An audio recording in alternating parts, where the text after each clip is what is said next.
বিসমিল্লাহির রহমানির রহিম। আলহামদুলিল্লাহ ওয়াসসালাতু ওয়াসসালামু আলা রাসূলিল্লাহ, আম্মা বাদ। হযরত সালমান ফারসি রাদিয়াল্লাহু তাআলা আনহু বিখ্যাত সাহাবী। তিনি এমন উপাধিতে ভূষিত যা আর কারো নেই। খন্দকের যুদ্ধে তার পরামর্শে পরিখা খনন করা হয়েছিল। তখন মুহাজিরগণ তাকে নিজেদের দলে নিতে চাইলেন, এই বলে যে সালমান রাদিয়াল্লাহু তাআলা আনহু পারস্য থেকে সফর করে মদিনায় এসেছেন, তাই তিনি মুহাজির। আনসারগণ তাকে নিজেদের মধ্যে গণ্য করতে চাইলেন, এই বলে যে সালমান রাদিয়াল্লাহু তাআলা আনহু মদিনায় ছিলেন, মক্কায় কখনো যাননি, তাই তিনি আনসারী।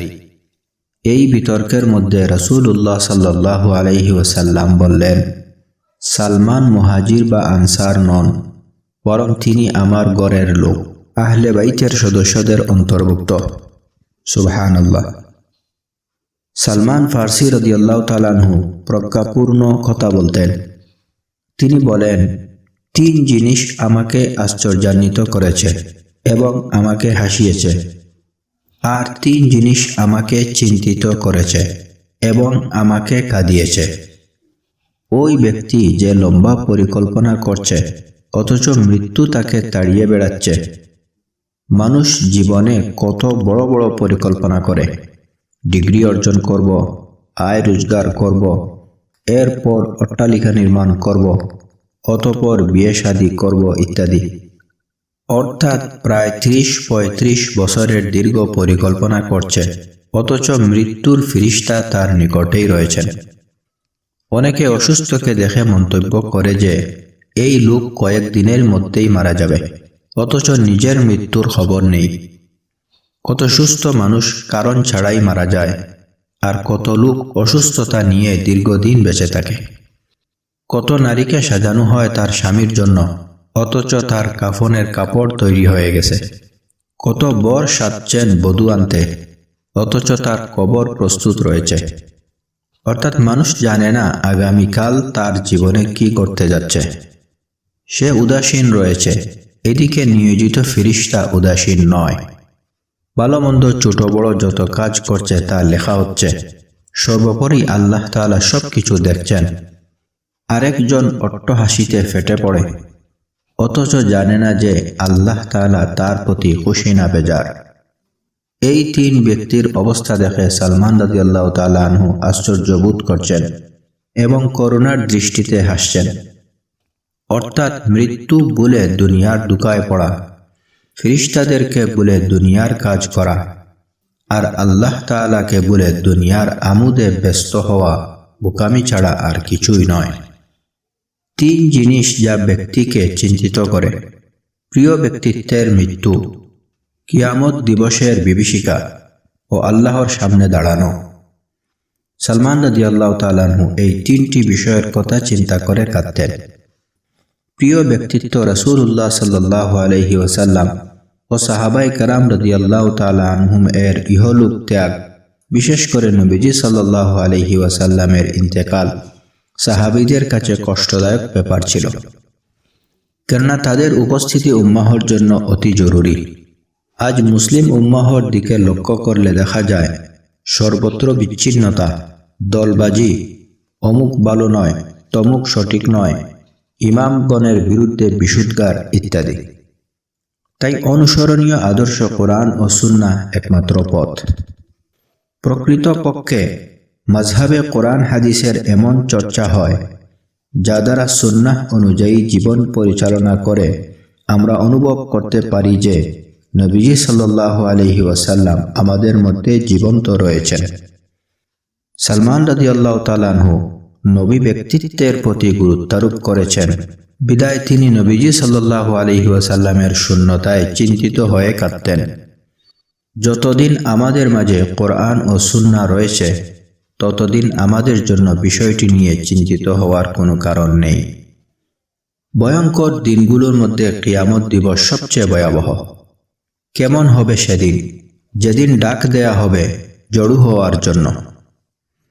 সেদিন ঘোষণা হবে, হে বিক্ষিপ্ত হয়ে যাওয়া হাড়সমূহ, হে ছড়িয়ে পড়া গোশতগুলো, উঠে এসো, তোমাদের প্রভুর দরবারে বিচারের কাঠগড়ায়। ইসরাফিল আলাইহিস সালামের সিংহার প্রথম ফুঁকে সবাই মারা যাবে, পৃথিবীতে কোনো প্রাণী থাকবে না। আর দ্বিতীয় ফুঁকে সবাই জীবিত হয়ে উঠবে এবং হাসরের মাঠে জড়ো হবে। সেদিন মানুষ দেখতে পাবে পূর্বের পৃথিবী পরিবর্তিত হয়ে গেছে, আকাশ বদলে গেছে। সেদিন সূর্যের আলোয় হাসরের মাঠ আলোকিত হবে না, বরং আল্লাহর নূরে উদ্ভাসিত হবে। হাসরের মাঠের আকাশ বা ছাদ হবে আল্লাহর আরশ। পঙ্গপালের মতো মানুষজন কবর থেকে বের হয়ে আসবে। পশু পাখি সহ সব প্রাণী হাসরের মাঠে উঠে আসবে। ফিরিস্তারা সারিবদ্ধভাবে দাঁড়িয়ে যাবেন। জমিন সমতল হবে, উঁচু নিচু পাহাড় নদী খাদ ইত্যাদি থাকবে না। কেউ কোথাও লুকানোর জায়গা পাবে না। হাতে আমলনামা আসবে, যাতে কৃত সমস্ত ছোট বড় অপরাধ লেখা থাকবে। কাফেররা বলবে, এটি কেমন কিতাব, জগতে যা করেছিলাম কোনো কিছুই বাদ পড়েনি, অতিরঞ্জিত কিছুই লেখা হয়নি।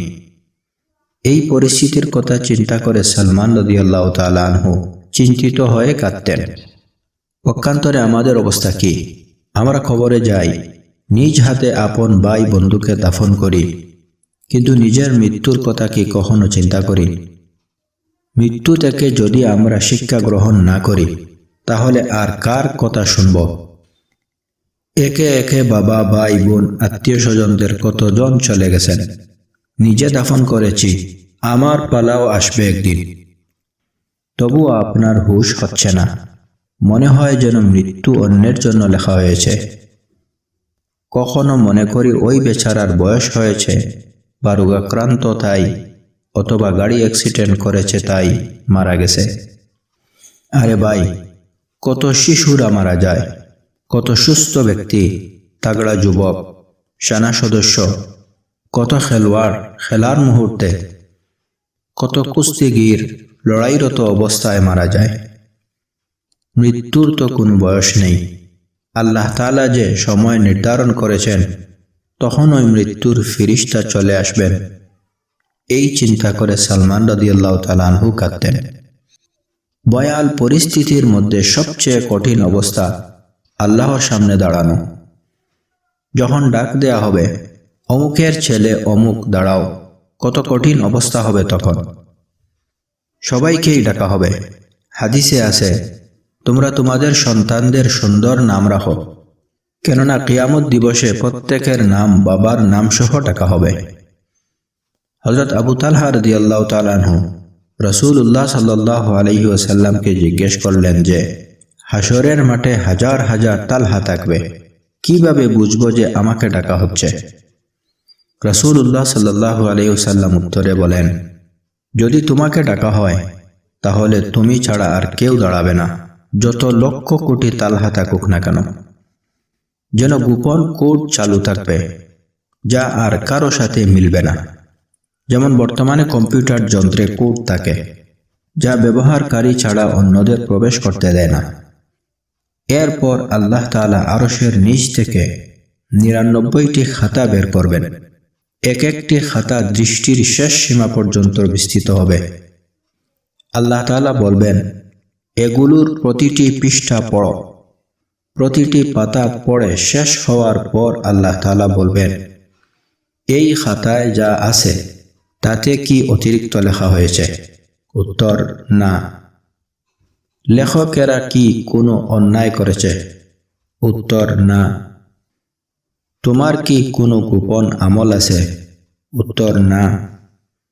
তুমি যে অন্যায় অপরাধ অত্যাচার করেছ, সম্পদ জবরদখল করেছ, মানুষের হক নষ্ট করেছ, কেন করেছ? এতে কি তোমার কোনো ওজর আপত্তি আছে? উত্তর, না। সাহাবীরা জিজ্ঞেস করেন, ইয়া রাসূলুল্লাহ, আমাদের উজর কি গ্রহণ করা হবে? নবীজি সাল্লাল্লাহু আলাইহি ওয়াসাল্লাম বলেন, সেদিন আল্লাহর চেয়ে বেশি উজর গ্রহণকারী আর কেউ হবে না।